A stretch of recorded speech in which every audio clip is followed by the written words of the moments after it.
He would later swear that the forest had whispered a warning, but at that moment he only heard a child crying, and that small, trembling sound would change everything he believed about kindness, about loss, and about himself. The taiga was endless that morning. Tall pine and birch trees stood like silent gods beneath a pale sky. The air smelled of damp moss and cold earth. Ivan walked slowly between the trunks, his boots pressing softly into the grass. He was the gamekeeper of this forest, and he knew every path, every broken branch, every hidden stream. Yet that day felt different. He had left home before sunrise.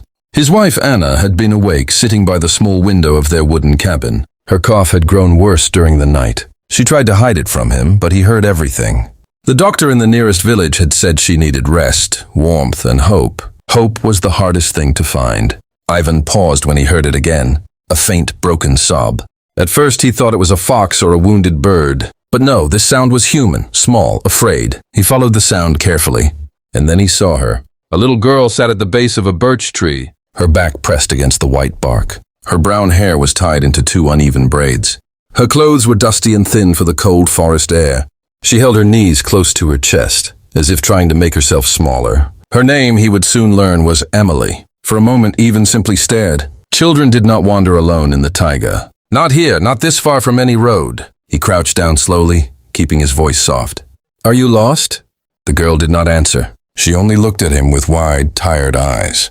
There was no fear in them, only exhaustion. That was the first thing that troubled him. She should have been terrified. Instead, she looked calm. Ivan took off his jacket and placed it gently around her shoulders. It was too large, but she did not resist. Her small hands clutched the fabric as if she had been waiting for warmth.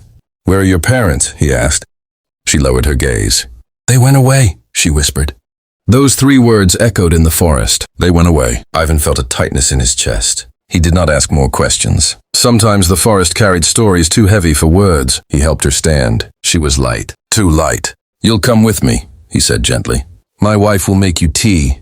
When he said the word wife, a strange thought crossed his mind.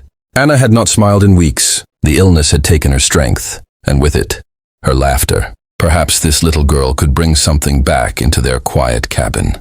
The walk home was slow. Emily did not speak much.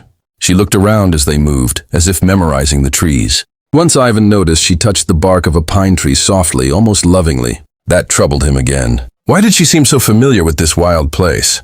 When they reached the cabin, smoke rose thinly from the chimney. Anna was sitting by the stove, wrapped in a thick blanket. Her pale face turned toward the door when it opened. Ivan stepped aside so she could see. For a long moment, no one spoke. Then Anna's tired eyes filled with tears. Oh, she whispered. A child. Something warm entered the room that had nothing to do with the stove. Emily walked forward slowly. She looked at Anna with the same calm expression. Then, without hesitation, she took Anna's hand. I can help, she said softly. Ivan felt something strange again, a small shiver though the room was warm. But he ignored it. He had to check the northern boundary of the forest before nightfall. Wolves had been seen near the river. He could not delay his duty. I will return before dark, he told Anna. Keep the door locked. Anna nodded, but her eyes never left Emily. As Ivan stepped outside, he felt lighter than he had in months. The image of Anna smiling, even faintly, gave him strength. But the forest was not quiet anymore. As he walked deeper into the trees, he kept thinking of the girl's words. They went away. The sky began to darken earlier than usual. A cold wind moved through the branches. Twice, Ivan turned around because he thought he heard footsteps behind him. There was nothing. Still, a quiet unease followed him, and then he realized something that made him stop completely. He had never asked the girl how she survived the night. The temperature had dropped below freezing. No child could last long alone out there, unless... He shook his head. He was being foolish. By the time he returned to the cabin, dusk had already fallen. The windows glowed softly with candlelight, but something was wrong. The door was slightly open. Ivan's heart pounded. He rushed inside. Anna! The room was warm, warmer than usual. The air smelled different, fresh, almost sweet. Anna was sitting upright in her chair. The blanket had slipped from her shoulders. Her cheeks held a faint color that had not been there in weeks. And she was laughing, softly, gently, as if she had remembered something beautiful. Ivan froze. Anna? She looked at him, her eyes clear. Clear. Ivan, she said, and her voice was stronger than he had heard in months. She was right. Who? He asked, though he already knew. The girl, Anna said. Ivan looked around. Emily was not there. Where is she? Anna's smile faded slightly. She said she had to go back before night fully came. Ivan felt a strange ringing in his ears. You let her leave alone? Anna shook her head slowly. She was never alone. The room felt suddenly colder. What do you mean? Ivan asked. Anna reached for his hand. She told me she had been walking for a long time, looking for someone who still believed in kindness, someone who would not turn away. Ivan's throat tightened. She said the forest tests hearts. Ivan remembered the calm look in Emily's eyes, the way she touched the trees, the way she did not seem afraid. She sat with me, Anna continued. She told me stories about light hidden in dark places. She held my hand, and the pain lessened. Anna stood up. Stood up. Ivan stared as she walked 2 steady steps toward him. My cough, she whispered. It is gone. A heavy silence filled the cabin. Ivan stepped outside without a word. The forest stood still under the moonlight.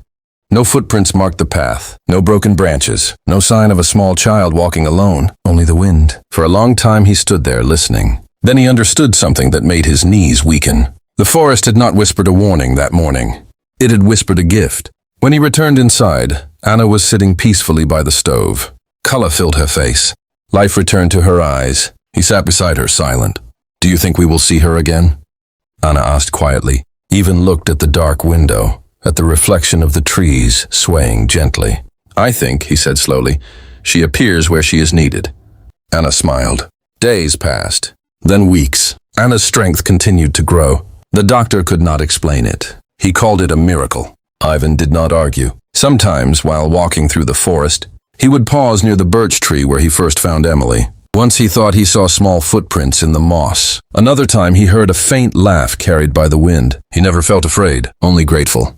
And in the quiet evenings, when the cabin glowed warmly against the endless taiga, Ivan would remember that fragile girl with the steady eyes. He had thought he was rescuing her, but perhaps she had rescued them.